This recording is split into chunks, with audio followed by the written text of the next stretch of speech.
Nakiusahi Eastern Samar Governor Ralph Vincent R.V. Ivardoni hapagpirmahan Memorandum of Agreement kon MOA para nationwide classroom building program nga ginbuhat sa Malacañang nakalabay nga simana.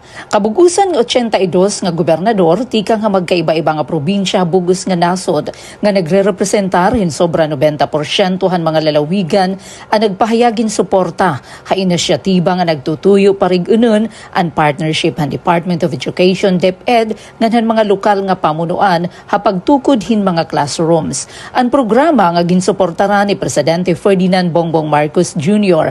ngan ginpangunahan ni Education Secretary Sani Angara inagamit hin whole of government approach agud mabaton ang kakulangan han mga classroom pinaagihin mas paspas nga konstruksyon mas klaro nga accountability ngan mas epesyente nga implementasyon. Sumalakan Governor Ivardoni tuyo hini nga maibanan ang nahibilin nga kakulangan han mga classroom sa nasod ngan ha Eastern Samar ngan gintagan hin boroblig nga responsibilidad ang nasyonal ngan lokal nga gobyerno hapagpauswag han mga pasilidad para han mga estudyante. Para habagong Pilipinas, inihi Penelope Pumida, Radyo Pilipinas, Radyo Publiko, Borongan.